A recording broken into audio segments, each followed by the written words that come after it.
अमृत वेला कितने बजे से शुरू हो जाता है? इनसे मिलो। हाँ। कितने बजे से? 1 बजे से। तो बेहद का अमृत वेला कब से शुरू हो रहा है? तारीख 30 तारीख। माना हमारा जो नया वर्ष आ रहा है 2082 विक्रम संवत, तब कहेंगे एक नई शुरुआत। और आप लोगों को विघ्न विनाशक का जो आपने प्रयोग किया था वो तो एक थोड़ा सा एक टाइम पीरियड के लिए आपको एक प्रयोग जैसा था, लेकिन वो असली समय अब भी आ रहा है। बिल्कुल चिंता करने की जरूरत नहीं। भगवान का बनने के बाद ही अगर हमारी सेफ्टी ना हो तो मतलब क्या रहा? फिर तो मंदिरों में ही धक्के खा लें। भगवान का बनने के बाद भी अगर हमारी सुरक्षा ना हो हर तरह से, मतलब क्या रहा? हाँ, ये बात अलग है कि हमारा पुरुषार्थ नंबरवार है ना, या ये कहो हमारी मेहनत भी नंबरवार है। वो मेहनत पे तो भगवान बलिहार जाता ही है। तो 1 बजे से 4:45। अरे 4:45 तो छोड़ो, वो जो लास्ट टाइम आपने जो प्रयोग किया था कहाँ तक किया था? विघ्न विनाशक का जन्माष्टमी तक। हाँ, ज्यादा नहीं, इतना लंबा जरूरत नहीं। इसमें आपको बहुत कुछ दिख जाएगा। 1 बजे से लेके 3-4 बजे का बताया मुरली में। ऐसे तो कृष्ण जन्म 2 बजे का बताया, फिर बताया 2:30 बजे तो कोई सिमरन भी कर ना सके, फिर 3-4 बजे का बताया। तो ये विघ्न विनाशक का जैसे वहां प्रयोग किया, वैसे हम भी कोई ऐसा विघ्न ना बने जो हमारे पुरुषार्थ को रोक दे। हमको दुनिया से कोई लेना देना नहीं, ब्राह्मणों से कोई लेना देना नहीं, है ना। अपनी घोट तो नशा चले। स्वयं की सेफ्टी जिसने कर ली वो अनेकों की सेफ्टी के निमित्त बन जाएगा। इतना सुंदर इंस्ट्रूमेंट। इसलिए अभी चिंता नहीं है, अभी चिंता स्वयं की तो करनी है, मेरे को स्वयं की सेफ्टी करनी है। इसलिए 1 बजे से बहुत बहुत वैल्यूबल समय है। और 3 कब बजेंगे? 27। 27 में जो हद की जन्माष्टमी भी आएगी ना, जैसे हद की जन्माष्टमी है, शिव जयंती, हद की, मैं हद की बात कर रहा हूँ, भक्ति मार्ग की, रामनवमी है, दीपावली है, इसका उसी दिन क्यों पड़ी उसका भी रहस्य संगम युग पे होगा, नहीं होगा? नहीं होगा।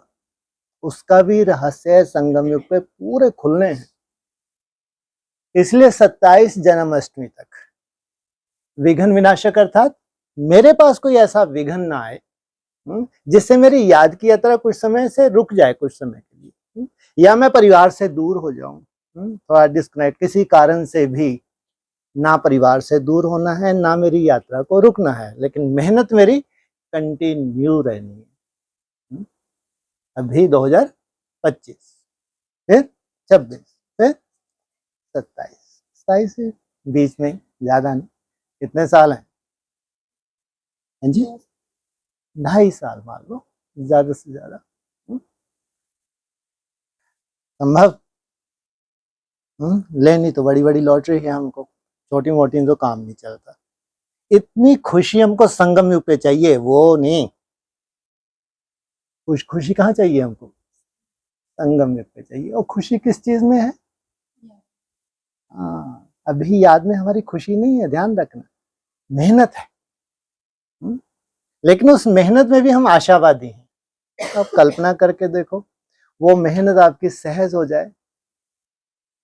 कल्पना करके देखो, और फिर वो सहज ही होती चली जाए, कितना जबरदस्त आप अपने लिए एक ऑरा तैयार कर लेंगे।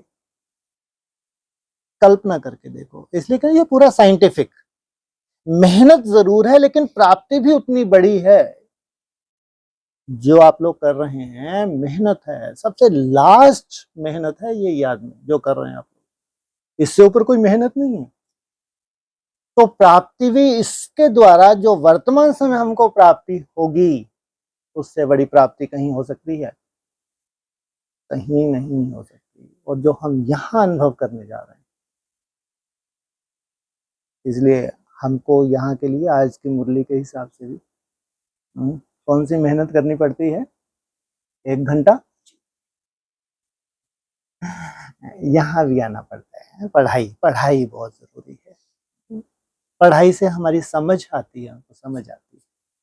नहीं भी समझ आए तो चिंता की बात नहीं, इसको भक्ति मार्ग की तरह, जैसे मंदिर जाना माना जाना, वो आपकी मजबूरी ना हो, है ना।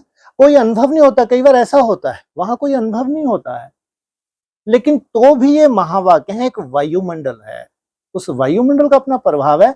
वो अनुभूति अगर आपको करनी हो तो 1 हफ्ता डिस्कनेक्ट होके अपनी मनसा को चेक करो बस, और 1 हफ्ता यहाँ रेगुलर आके अपनी मनसा को चेक करो उस वीक में। ये बहुत सूक्ष्म सब्जेक्ट है, ये इतना आसान नहीं है इसको समझना कि हमारा संगठन में जब हम लोग बैठते हैं तो एक वायुमंडल जो बनता है उसका क्या प्रभाव होता है। हम सिंपली ले लेते हैं कि ये वहां रह के भी सुन सकते हैं, है ना, क्योंकि वर्ड्स तो वही जो यहाँ समझ में आ रहे हैं वो हमको वहां भी समझ में आ जाएंगे। ये बात बिल्कुल सही है। ये आप 1000 किलोमीटर दूर बैठ के सुन रहे हैं तो वही वर्ड्स हैं, आपको समझ में आ जाएंगे, लेकिन एक वाइब्रेशन की पावर होती है। जहां हम संगठित रूप में बैठ के जब सुनते हैं तो अपना अपना हमारा एक वायुमंडल होता है। वो वायुमंडल अनुभव करने के लिए आज जो आप एकाग्रता की मेहनत कर रहे हो, इसमें अपनी चेकिंग करनी चाहिए। 1 हफ्ता कभी ना कभी आप डिस्कनेक्ट तो होते ही हैं, कभी अपन बाहर जाते हैं, कोई कारण से बिजी होते हैं, 2-4 दिन के लिए कहीं डिस्कनेक्ट होते ही हैं जब हम चाहते हैं, लेकिन तो भी कोई कारण बन जाता है, उस दौरान भी अपनी चेकिंग हो सकती है। केवल आप मोटे रूप में नहीं ले सकते कि आपका जो बहुत बड़ा टारगेट है वो तो एक निश्चित समय पे मिलना है, तो उसकी वजह से ये वैल्यू समझ में नहीं आ पाएगी। लेकिन सबसे बड़ा अगर भगवान ने बोला है रेगुलर और पंक्चुअल, क्योंकि हमको एक छोटा से परिवार के ऊपर प्रयोग है हमारा, ये भी एक प्रयोगशाला ही तो है। एक छोटे इसलिए तो कहा ना, यहाँ तो हम चाहते ही नहीं है कोई और आए, क्योंकि जितने ज्यादा होते हैं अगर वो नहीं आपसे संस्कार मिलते तो वायुमंडल खराब होता है। लेकिन जितने कम होते हैं वो मिलके एक परिवार का रूप तो बना सकते हैं। एक परिवार ही तो चाहिए, बाप को क्या चाहिए? एक निस्वार्थ परिवार जहां आपस में कोई भी स्वार्थ नहीं है, केवल भगवान की वजह से जुड़े हैं। उनको जोड़ने वाला कौन? केवल एक बाप ने उनको जोड़ रखा है। तो एक सुंदर परिवार का रूप बना, उस परिवार में जो वाइब्रेशन बना, जो वायुमंडल बना, उसमें हम सबकी सेफ्टी होती। तो 1 बजे से लेके कहाँ तक? 4 मत बोलो, ठीक है, क्योंकि 3 और 4 का बोला तो बीच में चले जाएंगे ना लगभग कि जन्माष्टमी बीच में ही तो पड़ेगी 227 में। और ये नहीं है कि इसमें मेहनत ही मेहनत है, संसार के तो हम बहुत कुछ देखेंगे इस दौरान, संसार में क्या कुछ होगा, ब्राह्मणों की दुनिया क्या कुछ होगा, लेकिन हमको उससे कोई लेना देना नहीं, हमको अपनी सेफ्टी करनी है। अगर भक्ति मार्ग की तरह भी हम रेगुलर आते हैं, उसमें हमारी सुरक्षा होती है, बस हमको हमारी सेफ्टी चाहिए। हमारा जैसा भी टूटा फूटा योग है ये चलता रहे, हमारी मेहनत चलती रहे, जिस मेहनत से हमारी सेफ्टी है। केवल काल्पनिक है ब्राह्मणों की दुनिया में, जो स्वर्ग है अभी तक काल्पनिक ही था, काल्पनिक ही है, और वो तो शरीर छोड़ गए। दूसरों को पढ़ाई पढ़ाते पढ़ाते स्वर्ग की, और ना उन्होंने स्वर्ग का अनुभव किया और शरीर छोड़ के हॉस्पिटलाइज ज्यादातर होके वो गए। भगवान के महावाक्य जो आने वाला स्वर्ग है, जो सबको नसीब नहीं होता, क्या सब ब्राह्मणों को नसीब हो जाएगा? त्रिमूर्ति शिव जयंती, सबसे सुंदर पार्ट, सबसे डेंजरस पार्ट त्रिमूर्ति में किसका? ब्रह्मा है, विष्णु है, शंकर है। सबसे खतरनाक पार्ट क्यों? नहीं, ये कहाँ पूछा मैंने, धर्मराज कहाँ पूछा? क्यों? कारण बताओ। विराट सूर्य, और कोई कारण? अरे वो घास ही नहीं डालता अपने परिवार, बस इसलिए शुक्राचार्य कहते कपटी विष्णु।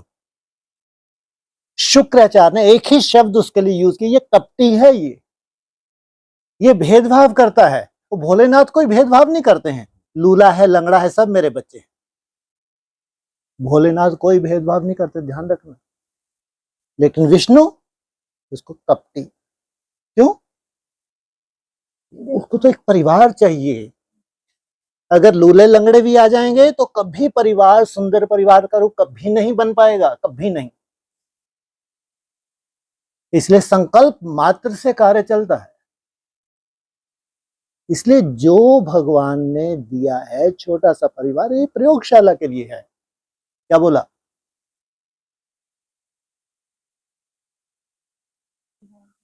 प्रयोगशाला के लिए, हमारी खुद की सेफ्टी और हमारे परिवार की। आज ये हमारा परिवार, जैसे लौकिक परिवार है, ये भी हमारा परिवार है। केवल लौकिक नहीं, लौकिक से ज्यादा वैल्यूबल ये है अगर तुम भगवान के बच्चे हो तो। क्योंकि यहां तुम्हारा एक सा ही रट्टा है, एक सा ही टारगेट है। वो टारगेट लेके तुम सब चल रहे हो, उस टारगेट के आधार से तुम संस्कार मिलाने की भी कोशिश करते हो आपस में। सोचो कितना सुंदर परिवार का रूप बन रहा है। ये परिवार का परिवार, ऐसा परिवार का रूप। जन्माष्टमी आ जाए अब मालूम पड़े, वाह, तब से चल के अब तक निर्विघ्न। इनके लिए है 31, इनके लिए क्या है 31, 34 नहीं, 34 फिर देखेंगे, अभी तो फिलहाल 27। ये बहुत बड़ा एक सूक्ष्म रूप में जो माया का एक वायुमंडल कह लो, जो बनने वाला है, बनना भी चाहिए। जब हम अनोखा टारगेट लेके चल रहे हैं तो माया को हर एक में इंटरफेयर करना चाहिए, किसी के भी थ्रू। ये छोटा सा परिवार है तो यहां भी माया को आना चाहिए। लेकिन वो माया को तुम कैसे इग्नोर करते हो, कैसे एक दो की बुराई को ना देखते हुए शुभ भावना रखते हो, कैसे तुम इतने सुंदर और समझदार बन जाते हो कि किसी में भी कोई भी सोल प्रवेश होके ऐसी एक्ट कर सकती है जो तुमको अच्छा ना लगे। ये बहुत बड़ी सच्चाई है। जब तुमने शुभ भावना, शुभ कामना शुरू कर दी, किसी की कमी कमजोरी देखी ही नहीं, तो सोचो कितना सुंदर वायुमंडल। हमेशा तो ये परिस्थिति नहीं बनती, या हमेशा बनेगी? कभी नहीं। हाँ, यदा कदी तुम्हारी यदा कदी जो अंदर से थोड़ी बहुत कोई सोच रहती है ना, उस सोच को चेंज करने के लिए छोटी मोटी परिस्थिति होती है वो, बस, और कोई कारण नहीं है। जबकि बाबा कहते कोई एक परिवार तो ऐसा, बाबा ने सालों पहले से बोला हुआ है, एक मत, एक भाषा, यथा राजा रानी तथा प्रजा, एक संकल्प हो सबका, तब जाके बाप मानेगा। यहां से शुरुआत हो रही है नई दुनिया। इतना शुभ मुहूर्त है 30 तारीख है? नहीं है? नहीं है? नहीं समझ में आता है? 30 तारीख कितना शुभ मुहूर्त है, 1 बजने जा रहा है। उस 1 वजह से हमारी अपनी तरह की दृढ़ता, हमारा अपनी तरह का सुंदर संकल्प, हमारी अपनी तरह की भविष्य की रूपरेखा। इसलिए कहते हैं संगठन का बल होता है। जाना होता है कहीं और कहीं और। हाँ, देखो मेरे को भी अंदर अब रहते हैं तो कहाँ जाते हैं, कितनी उड़ान कहाँ कहाँ भरते होते हैं, वो पैदल चल के आ गए। ये होता है वायुमंडल की पावर, ये होता है संगठन की पावर। कहीं और चला आता हूँ, जाना था और कहीं हाँ, रियली में मेरे को बहुत वंडर लगता है। कोई प्रोग्राम नहीं है यहाँ तक आने का, ऐसे लगता है पाँव दर्द हो रहे हैं, इतनी दूर कौन चल के जाए, चलो वहीं बैठ के सुन लो। ये बहुत बड़ी सच्चाई बता रहा हूँ।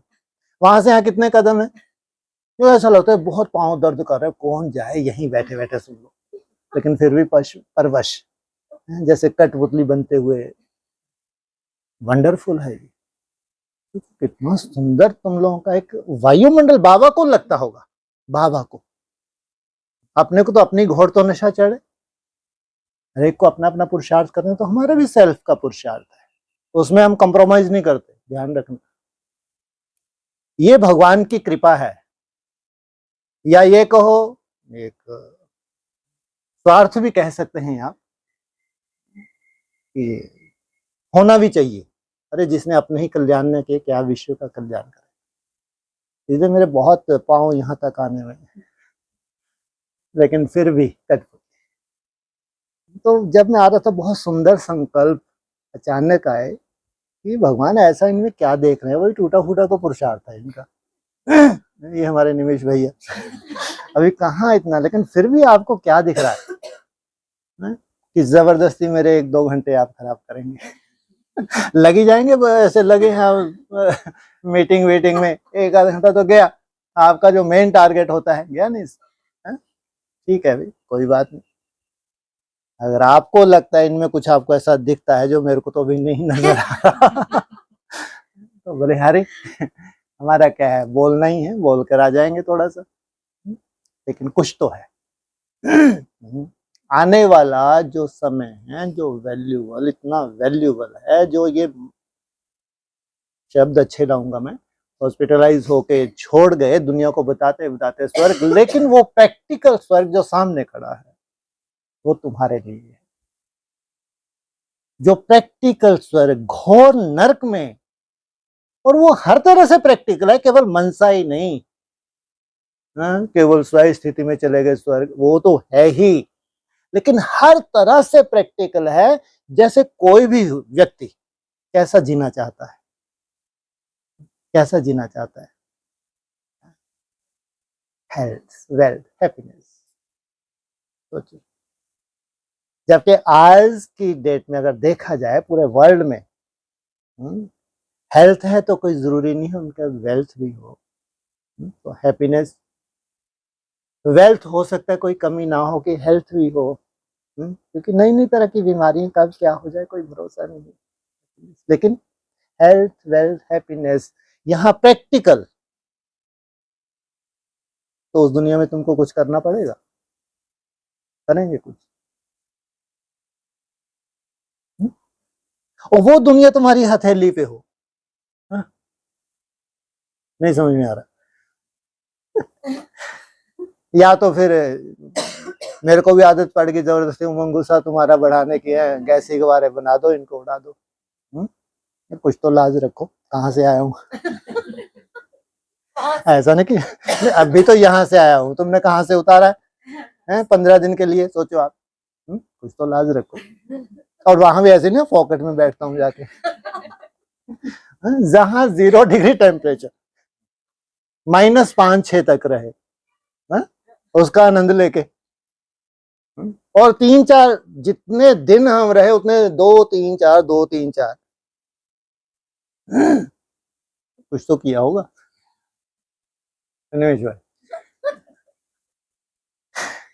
वो दुनिया हथेली पे,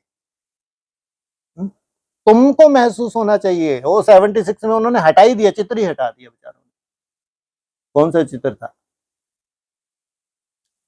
श्री कृष्ण के हाथ में स्वर्ग का गोला दिखा, नरक को लात मार रहा है, स्वर्ग आ रहा है 76 में, और बहुत प्रचार था उस चित्र का। लेकिन जैसे ही देखा ब्रह्मा बाबा ने शरीर छोड़े, उसके बाद ऐसी कोई रूपरेखा ही नहीं थी, धीरे धीरे वो चित्र ही हटा दिया। लेकिन किसने बनवाया ये सब चित्र? बाप ने बनवाया। वो चित्र प्रैक्टिकल, वो चित्र प्रैक्टिकल। उस दुनिया में हम इतने भाग्यशाली हैं क्या भाई, हम उस दुनिया में जा रहे हैं। इसलिए जो आप मेहनत कर रहे हैं, मेहनत ही भाव को चाहिए। प्राप्ति बहुत बड़ी है, बड़ी नहीं, बहुत बड़ी है, बहुत बड़ी। पर्सनल मेहनत, और ज्यादा से ज्यादा तुम यहाँ 1 घंटा, ये बाप का एक कोई भी निमित्त स्थान जो बाप के द्वारा निमित्त होता है, कोई भी स्थान, उसकी वैल्यू भी तुम्हारे से है। स्थान की वैल्यू किससे है? तुम्हारे से है। अगर तुम नहीं तो स्थान की क्या वैल्यू, बताओ? है नहीं, कोई वैल्यू नहीं। वैल्यू को बढ़ाने वाले कौन? हम बच्चे। तो उस वैल्यू को बरकरार रहना, उस वायुमंडल को बनाना, जिस टारगेट को लेके बाप ने एक सुंदर छोटे से संगठन का निर्माण किया है, बाप ने किया या आप लोगों ने किया? बाप ने किया। तो उसमें देखना है हमको कि आगे चल के क्या रूपरेखा हमारे लिए बनने जा रही है, कैसे हमको राहत मिलने जा रही है, कैसे बाप हमारी सेफ्टी करने जा रहा है। अगर हम ही को बाबा ने निमित्त बने हैं, और भविष्य में हमको ही उस दुनिया में ट्रांसफर करना है, तो मेहनत तो कुछ भी नहीं है मेहनत, मैं ये नहीं कह रहा। आप लोग रेगुलर कभी अमृत वेला आपका मिस नहीं होता, जैसा भी है, फिर भी आप लोग जो ट्रैफिक कंट्रोल की मेहनत करते हो जैसी भी है, लेकिन वो मेहनत कुछ भी नहीं है जो बना बनाए रूपरेखा भविष्य की आपके सामने आ रही है, कुछ भी नहीं। कितने भाग्यशाली। इसलिए हमको तो ये अच्छा छोटा परिवार, सुखी परिवार, लेकिन छोटे परिवार में एक एक आत्मा वैल्यूबल है। इसलिए कह रहे हैं संगठन, संगठन की वैल्यू, संगठन का वाइब्रेशन, वो बहुत सूक्ष्म रूप में अपनी चेकिंग करना, हमारे उत्थान के लिए अपनी चेकिंग करना। इसलिए चिंता की बात नहीं है, बहुत बहुत सुंदर समय है। और ये सुंदर समय का साक्षात्कार तुमको कहाँ तक हो जाना चाहिए? हाँ जी, हाँ 27 तक, बिल्कुल। ये सुंदर समय का साक्षात्कार तुमको 27 तक हो जाना चाहिए। बस 27 तक कोई ऐसा विघ्न ना आए कि तुम परिवार से दूर हो जाओ, कोई ऐसा विघ्न ना आए कि तुम्हारा पुरुषार्थ छूट जाए। इसलिए परिवार की शुभ भावना चाहिए और एक परिवार का ही रूप चाहिए, और परिवार के एक दो के प्रति बहुत सुंदर सोच चाहिए, क्योंकि गुलदस्ता है, सबके संस्कार थोड़ा बहुत, फिर भी ये बाबा के चुने हुए हैं। कितना भी थोड़ा बहुत तुम्हारा संस्कार हो अपनी तरह का, तो भी किसने चुना है? किसने? बाप ने चुना है।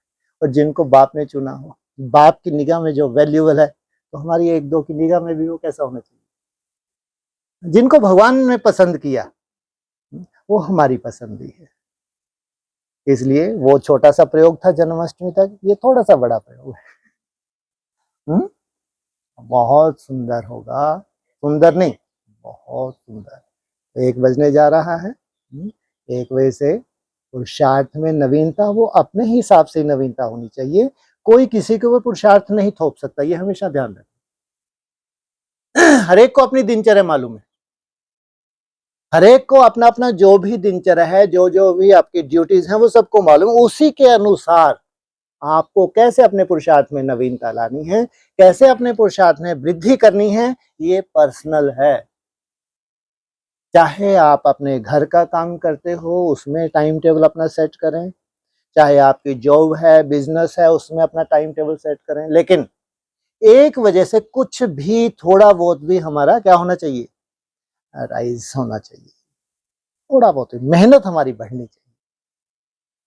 ये हम अपने लिए ही कर रहे हैं, किसी के लिए नहीं। और वो भी ऐसे समय में जबकि दुनिया को समय दिख रहा है और बहुत भयंकर दिखेगा, कैसे बारूद के ढेर पे ये दुनिया दिख रही है और आगे चल के और दिखेगा। क्योंकि जिनकी कर्मातीत अवस्था की बात आती है, और सोचो कर्मातीत अवस्था के कितने करीब होंगे, कल्पना करके देखो। क्योंकि 10 साल का ही तो समय बचा है, 36-37 में तो पूरा हो जाता, नहीं पूरा हो जाता। तो क्या 36-37 में जाके संपूर्ण बनेगी वो आत्माएं?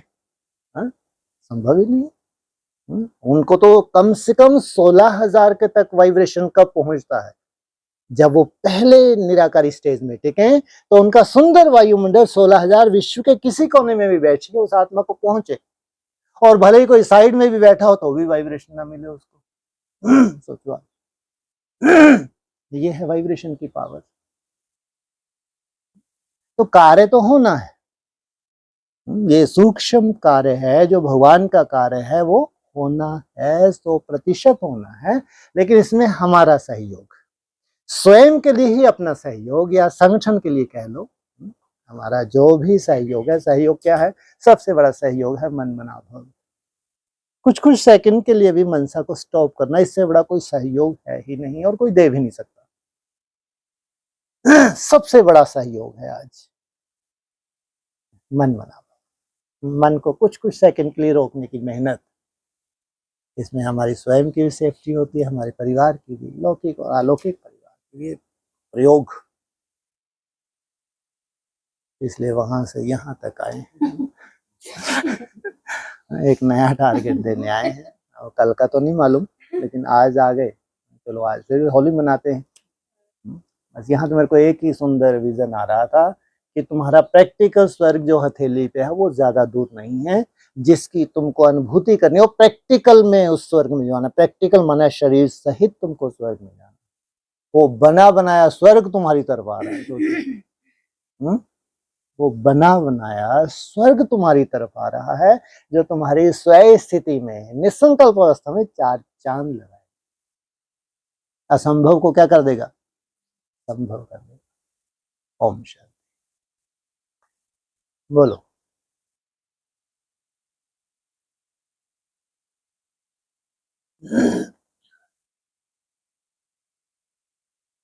इसको निकालना।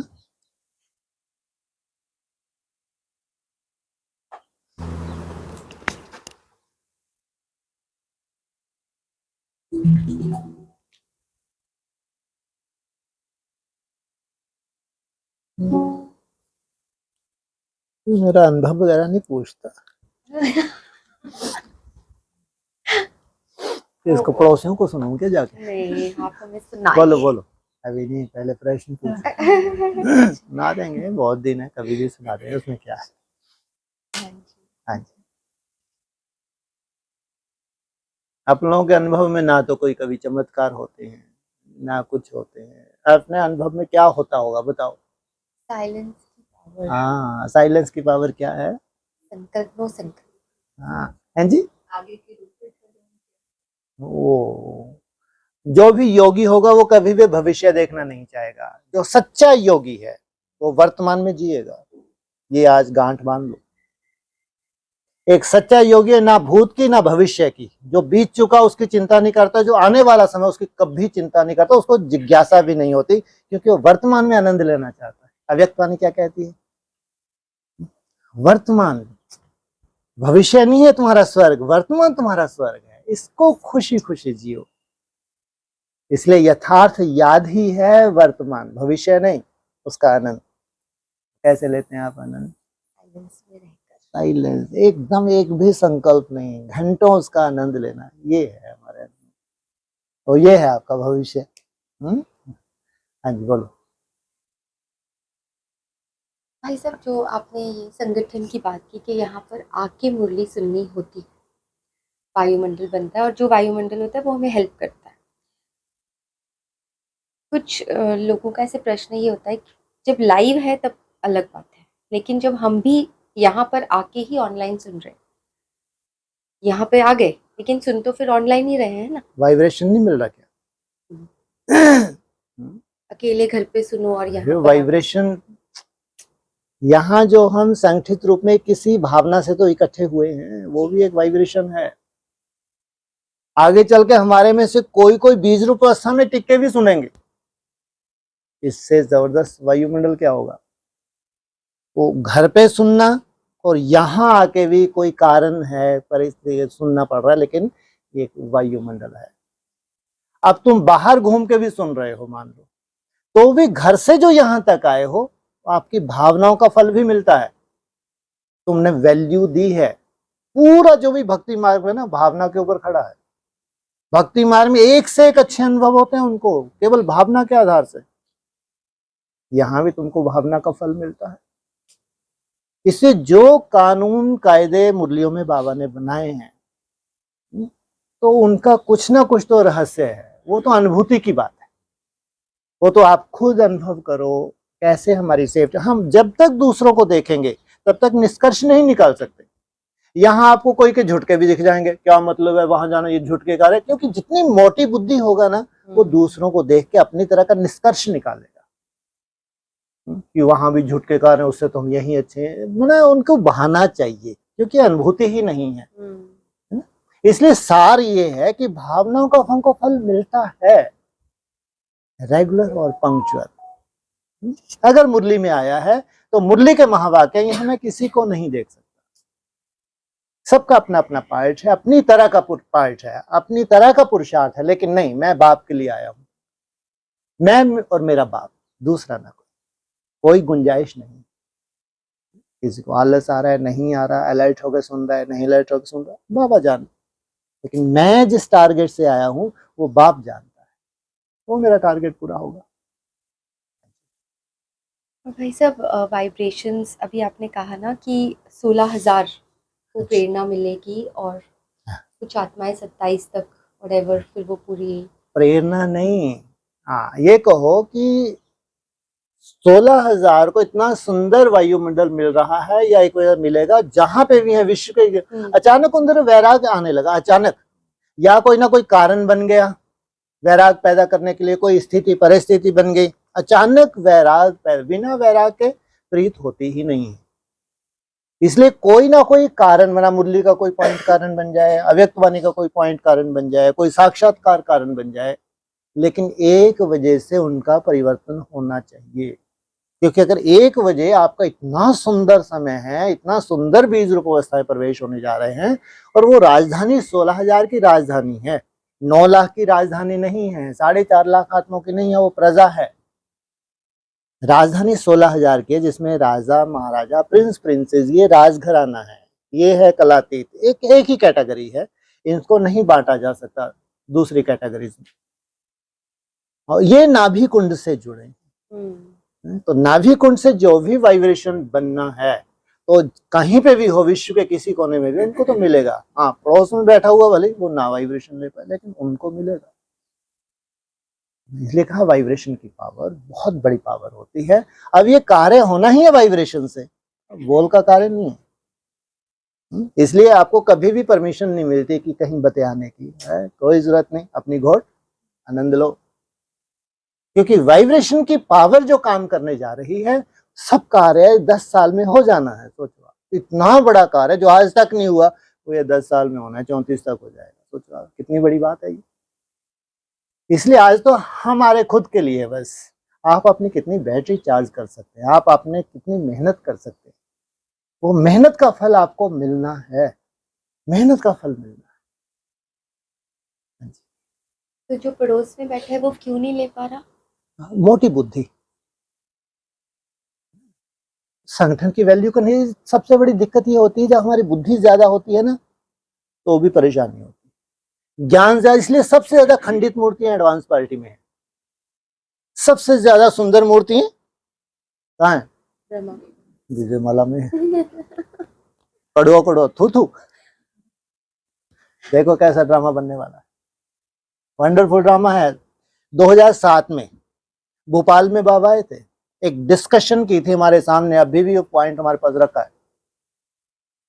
विजयमाला डायरेक्ट बाप से प्राप्ति करेंगी, ये नहीं, जितने भी रुद्रमाला के लंगड़े बैठे थे स्पष्ट बोल के गए हैं डिस्कशन, हमारे पास रखी है वो कैसे। किसी को भी एडवांस वालों को सुना सकते हैं कि विजयमाला है वो डायरेक्ट बाप से प्राप्ति कर जाएगी, ये रुद्रमाला के लंगड़े नहीं। तो 2007 की डिस्कशन है। कितना वंडरफुल ड्रामा है। जो राजा बनते थे वो भिखारी बनने जा रहे हैं, जिनकी कोई वैल्यू नहीं थी, अंधे अंधे ही बोलते रहे, और उन्होंने अगर उंगली पकड़ी तो दौड़ेंगे ऐसा कि बात मत पूछो। अब अंधा है, दौड़ नहीं सकता क्या? लंगड़ा कहां से दौड़ेगा?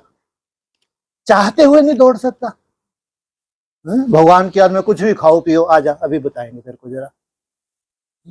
उनको तो ज्ञान का जैसे ही तीसरा नेत्र मिलता है, उन्होंने जैसे बुद्धि रूपी हाथ पकड़ा, last so fast, fast so first.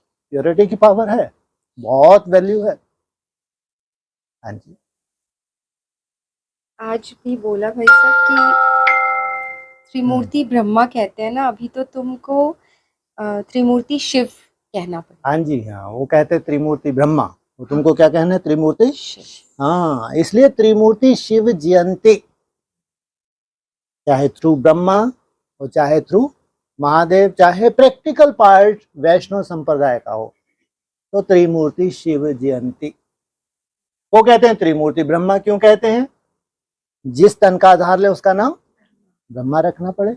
एक ज्योति के बाद दूसरी ज्योति, मुरली में बताया है, ये ब्रह्मा है मेरी ज्योति। एक ज्योति छोड़ते हैं तो दूसरी ज्योति धारण कर लेते हैं। इसमें त्रिमूर्ति शिव जयंती, गीता ज्ञान दाता, जो गीता का ज्ञान है, स्थापना भी हुई है, विनाश भी हुआ है, तो उससे पालना भी हुई है। हाँ जी। फिर कहा कि ब्रह्मा द्वारा स्थापना, शंकर द्वारा विनाश, ये तो गायन है ना। हाँ जी। विराट रूप भी बनाते हैं, परंतु उसमें न शिव को दिखाते हैं न ब्रह्मा। विराट स्वरूप में शिव अर्थात कल्याणकारी। शिव को नहीं दिखाया, वो चोटी का ब्राह्मण भी नहीं दिखाया। किन्होंने नहीं दिखाया? किन्होंने बनाया चित्र? जो भक्ति मार्ग वालों ने जो चित्र बनाया है उसमें दो जो वैल्यूबल हैं उनको गुम कर दिया। एक तो शिव को गुम कर दिया और फिर ब्राह्मण चोटी जो मेन निमित्त बना है, जो सबसे ऊपर है, तो इन दोनों को ही गुम कर दिया। तो किस काम का वो चित्र? इसका मतलब जब भी विराट रूप धारण करेगा तो वो खड़ा डंडा होगा, डंडा लेके ही आएगा। और शिव जिसको दिखाया ही नहीं वो शिव भी होगा, इनको दिखाना चाहिए विराट स्वरूप में, ये कहना चाहता है बाबा। उन्होंने जो चित्र बनाया है दो गुम कर दिए। किस किस को? एक शिव को गुम कर दिया, दूसरा ब्राह्मण चोटी को गुम कर दिया। क्योंकि जब विराट स्वरूप प्रत्यक्ष होगा, एक्ट करेगा, तो दोनों ही होंगे, ये कहना चाहते हैं बाबा। और भाई साहब 27 की बहुत इम्पोर्टेंस है। हाँ जी। तो 27 तक कितने बच्चों को बाप की सही पहचान मिलेगी? कितने बच्चों को? मैंने मतलब जैसे बाप को जान पाना, बोलते हैं ना कि वही मुख्य देखो ज्ञान है। 27, 31, 34, ठीक है। 27 किन के लिए है? छोटे से परिवार के लिए। ध्यान रखना, भक्ति मार्ग की तरह नहीं कि 27 में ये हो जाए वो हो जाए, कोई नहीं पूछ रहा। हाँ, 31 विजय माला की थोड़ी सी सुंदर आत्माएं हैं। 34 और धर्मों की सुंदर आत्माएं। बस, अब बोलो जरा। छोटा सा परिवार 27, 31 विजय माला को आगे रखेंगे। फिर और धर्म की जो आत्माएं हैं उनको भी तो लेना पड़े, नहीं लेना पड़े? उनको भी लेना पड़े। फिर इन सबको लेके उड़ जाओ। इधर जय जयकार और तुम दिखते ही नहीं, कहाँ चले गए, कोई लेना देना नहीं।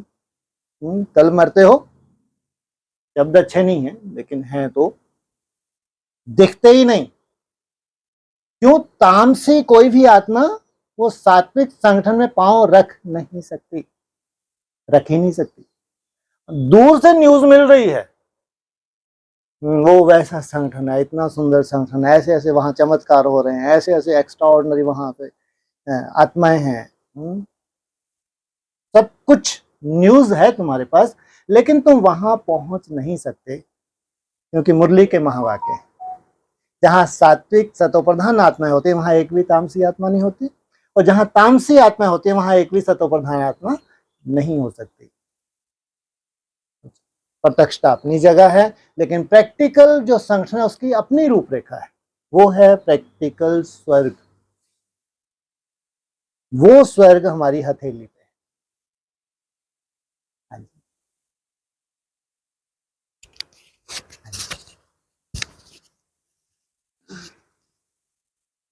तो ये भाई साहब जो अभी चित्र के बारे में बात हुई कि हाँ जी। दोनों को ही, मेन जो दोनों हैं उनको ही नहीं दिखाते। तो कहाँ दिखाते हैं? हाँ भक्ति जी, मार्ग में। हाँ जी। तो मतलब उनका क्या मतलब है कि भक्ति मार्ग में वैसे तो हर चीज उसी हिसाब से बनी हुई है जो चलता बनी है। हुई है विराट स्वरूप में। एक तो ब्राह्मण चोटी भी गुप्त है तो शिव भी गुप्त है। अच्छा। भक्ति मार्ग में जो आगे जाके साक्षात्कार होंगे इसी आधार से वहां साक्षात्कार होंगे तो चित्र बन जाएंगे। भक्ति मार्ग की शूटिंग अभी बाकी है, वो होगी साक्षात्कार के लीला से। जैसा जैसा दिख रहा है, जैसे साक्षात्कार हो रहे हैं, ये भविष्य की क्या हो जाएगी? फीडिंग हो जाएगी। तो उन्होंने ना शिव को देखा ना ब्राह्मण चोटी को देखा। जो साक्षात्कार हुआ वही उनके लिए सब कुछ है। तो वो साक्षात्कार के आधार से वहां भी साक्षात्कार होंगे तो वो चित्र बन जाएंगे। और दूसरा ये भाई साहब, जैसे हम जितने भी समय से चले ज्ञान में, और ये समझ में आ रहा है कि जो अभी हम जाने वाले हैं आगे 30 से जिस उसमें एंटर करने जा रहे हैं 30 गुड़ी पड़वा से, 1 बजे से शुभ तारीख। तो बहुत सारी चीजें आने के बाद ऐसी हुई हैं आलस से, अलबेलापन, ना समझी की वजह से जो श्रीमत अनुकूल नहीं होती, धीरे धीरे समझ आती है, फिर हम चलते हैं, करते हैं। और अभी जैसे समझ आ रहा है कि हाँ अब बिल्कुल वही है, एक पैर पे खड़े होके ऐसा वाला होना चाहिए।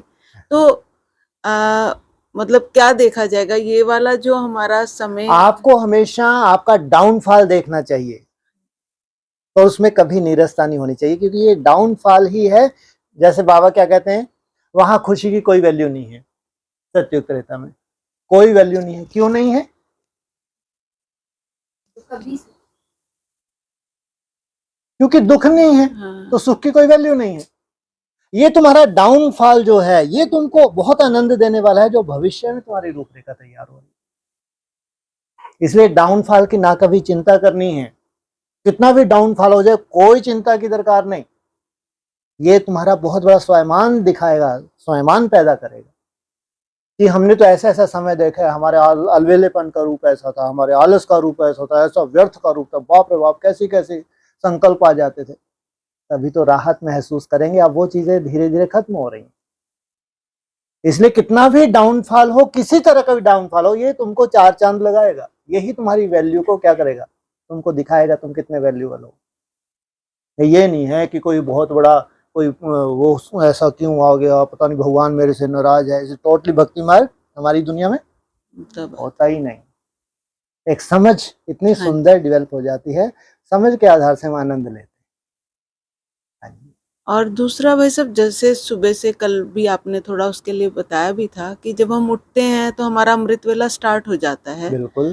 पहले होता था ऐसा कि कुछ कुछ और भी संकल्प चलते थे, और अब मगर वो परिवर्तन दिखने में आ रहा है गुड। कि मन शांत में रहता है, और कभी आता भी है तो फिर उसको परिवर्तन कर लेते हैं। बहुत तो बढ़िया। क्या वो उस समय को हम मतलब बिल्कुल टोटली काउंट करना है उस समय को, हर एक उस समय को काउंट करना है जब आप अलर्ट हो गए, खासकर जब आप टारगेट लेके रूम के अंदर ही जब आप वॉक करने लगे, एक टारगेट, जबकि उसमें आपको सफलता नहीं मिल रही तो भी इससे ऊपर आप कुछ कर नहीं सकते, तो ये आपका काउंटिंग का विषय है ये। हाँ, जब बैठे बैठे आपने किया उस वक्त आपके पास कोई ऐसा टारगेट नहीं होता कि इसको मैं रीड कैसे करूं, निसंकल्प। बैठे बैठे याद करते हैं, भगवान की याद है, लेकिन जो हम रिसर्च करने जा रहे हैं उस रिसर्च में वो नहीं आती काउंटिंग, तो आप अप्रोक्सीमेट दे देते हैं, लेकिन वो यथार्थ नहीं है। अगर यथार्थ रिसर्च करनी है तो उस वक्त अलर्ट होके खड़े हो जाओ और एक कोने से दूसरे कोने तक जाके वो जितना भी किया, अगर 1 घंटा किया, 1.5 घंटा, बहुत बहुत वैल्यूबल है। ये आपको आकर्षण पैदा करेगा भविष्य में, सुबह और शाम और दिन में। ये एक्यूरेट तुमको जो तुम्हारी एक मेहनत होनी चाहिए वैकुंठ तक जाने की, एकदम एक्यूरेट कहना है। नहीं, उसमें मेरा पूछना ऐसा था कि जैसे हमारा वो टाइम डेली रूटीन में जाता है, हाँ जी। तो उसमें भी हम देख रहे हैं कि हमारे कुछ थॉट्स तो नहीं जा रहे। हाँ जी। हाँ, वो नहीं जा रहे, ठीक मगर है। वो हम अपना नहाना धोना सब कुछ उसमें चल रहा है। हाँ। उस समय को वो तो बहुत अच्छी बात है। जब आप खास एक टारगेट लेके आप घूम रहे हैं, तो उस वक्त तो आप काउंट कर रहे हैं, लेकिन उसका प्रभाव जब आप मान लो नहाने धोने के लिए, कुछ काम के लिए, उसमें भी जब नहीं चल रहा तो क्यों नहीं काउंट करेंगे उसको। हाँ जी, वही और ये तो यथार्थ अक्सर होगा। कभी कभी तो अमृत वेले में इतना तूफान आ जाएगा, मालूम पड़ेगा आज तो घूमते ही रहे, बस मजा ही नहीं आया। तो भी इससे ऊपर आप नहीं कुछ कर सकते, तो उसको काउंट करें, वो मेहनत है आपकी। और कभी जो आपने सुबह से मेहनत की ना, अचानक दिन में हो सकता है आप किचन में खड़े हो, महसूस करेंगे अरे मन तो रुक रहा है। कहीं ना कहीं जो आपने मेहनत की है ना पूरे दिन में, वो भगवान आपको मदद कर देगा जरूर। तो ऐसा दिन में कभी हो सकता है।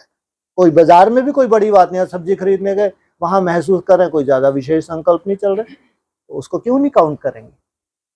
ये तो खास जो अमृत वेला और नुमा शाम का जो टाइम है, इसको हमको ये आदत ही बना लेते हैं, क्योंकि सबसे ज्यादा वैल्यूबल होता है अमृत वेला। उस वक्त जो आप मेहनत करते हैं वो मेहनत का प्रभाव दिन भर रहता है, इसलिए आदत ही पड़ जाए जब भी अमृत वेला उठे। हाँ, बीच में थोड़ा सा अगर थके भी तो बैठने के लिए मना नहीं है, लेकिन ज्यादातर कोई, वैसे तो बाबा कहता है आबू रोड से लेके माउंट आबू तक पैदल चले जाओ, थकेंगे नहीं, और ये अनुभव भी है। लेकिन फिर भी कोई हट वाली बात है, अगर आलस नहीं आ रहा है तो आप बैठ के भी कर सकते हैं, लेकिन उसमें रीडिंग आप कैसे करते हैं ये आपका पर्सनल है। उसमें भी आप रीडिंग कर सकते हैं, कोई बड़ी बात नहीं है, स्टॉप वॉच है, सब कुछ है आजकल, कर सकते हैं। लेकिन ज्यादा अच्छा है अगर घूम के आदत पड़ जाए, क्योंकि आपका यादगार ही है कौन सा, और ये बोला भी है याद की यात्रा। सोचो, ये शब्द कहीं भी संसार में नहीं मिलेगा, मुरली का जो महावाक्य है, तुम बच्चे याद की यात्रा पर हो। इसका ये यात्रा पहली बार कर रहे हैं आप?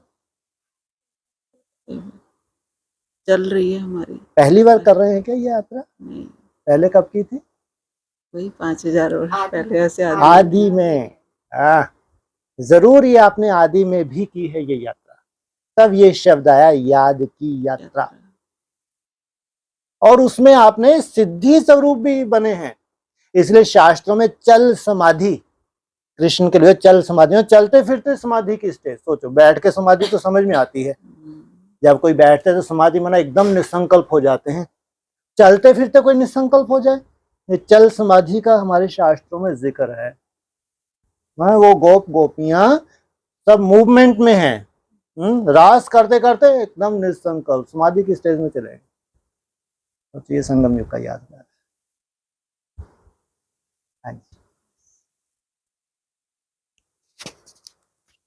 ये सब आज की मुरली में आया कि ऊंचते उन शिव की पूजा है, फिर ब्रह्मा विष्णु शंकर की, फिर लक्ष्मी नारायण राधे कृष्ण के मंदिर हैं, और तो कोई है नहीं। एक ही शिव बाबा पर कितने भिन्न भिन्न नाम रख मंदिर बनाए। ठीक है, तो एक ही शिव बाबा पर कितने भिन्न भिन्न नाम रखे हैं, एक एक बताओ। सोमनाथ, बबुलनाथ, अरे 12 ज्योतिर्लिंग तो रटे होने चाहिए। वे ऐसे ढेर के ढेर हैं, जैसा जैसा उसने कर्तव्य किया है वैसे वैसे उसके नाम पड़ गए। 12 ज्योतिर्लिंग तो विशेष ही है, तो ये उसका संगम युग कर्तव्य के आधार से नाम पड़े। और ये जो मूर्तियां हैं, चाहे सूक्ष्म वतन वाली जो विशेष पार्ट प्ले करती हैं, या जो प्रैक्टिकल प्रदर्शनी तैयार हो जाती है, ये उनका जिक्र किया।